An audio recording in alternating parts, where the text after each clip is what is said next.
Divide by 2, mean निकाल रहे हैं मतलब एवरेज निकाल रहे हैं हम लोग, तो दोनों को ऐड करने के बाद 2 से डिवाइड करेंगे, 0 में ऐड कर लें के एक्स, तो के एक्स ही रहेगा अपॉन 2, तो इसको 1/2 को मैं सेपरेट करके इस तरह लिखा जा सकता है, ठीक है।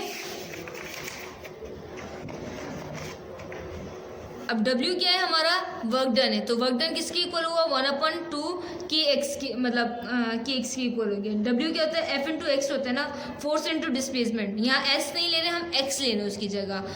फोर्स एवरेज फोर्स निकाली वो तो ये इसकी इक्वल हो गई 1/2 के एक्स की इक्वल हो गई, जबकि ये x क्या है, W is equal to F into X वाला x है, ठीक है।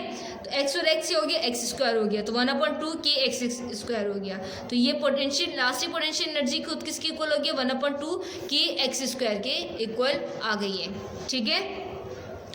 अब छोटे से टॉपिक है, हम इसको बस वर्बली आप समझ लें कि inter conversion of kinetic energy और पोटेंशियल एनर्जी है पॉसिबल, जी बिल्कुल होती है कि काइनेटिक एनर्जी पोटेंशियल एनर्जी में कन्वर्ट और पोटेंशियल एनर्जी काइनेटिक एनर्जी में कन्वर्ट होती है, बिल्कुल।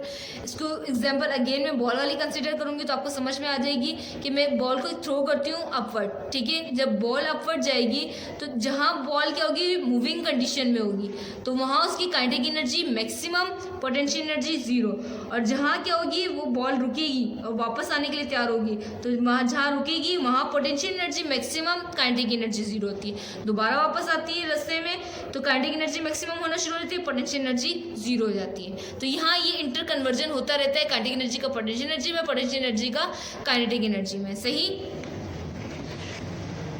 छोटा सा और टॉपिक ले लें, कन्वर्जन ऑफ एनर्जी, कि एनर्जी कन्वर्ट होती है, बिल्कुल एनर्जी कन्वर्ट होती है एक फॉर्म से दूसरी फॉर्म में, लाइक सोलर एनर्जी कन्वर्ट होती है आपकी इलेक्ट्रिकल एनर्जी में। आप जो मतलब सूरज से निकलने वाली रोशनी को आप क्या करते हैं, बिजली की फॉर्म में कन्वर्ट करके इस्तेमाल करते हैं। और इसी तरह मैकेनिकल एनर्जी क्या होती है, वो भी इलेक्ट्रिकल एनर्जी में कन्वर्ट होती है।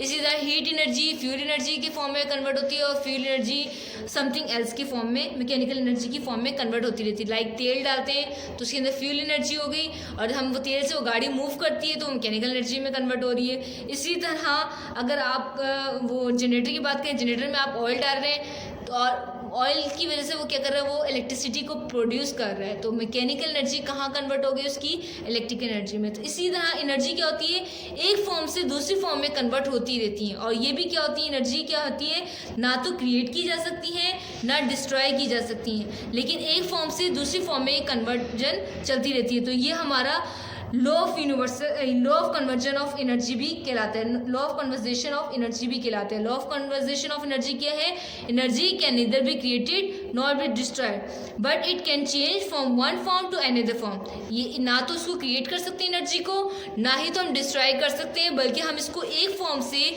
दूसरी फॉर्म में कन्वर्ट कर सकते हैं, ठीक है। But the total amount of energy remain constant, लेकिन जितनी एनर्जी टोटल है वो एक जैसी ही रहती है, सही। तो ये हमारी स्टेटमेंट है law of conversation of energy की, ठीक है। आई होप आपको चैप्टर नंबर 8 समझ आया होगा। यहाँ हमारा चैप्टर नंबर 8 क्लोज हो गया है।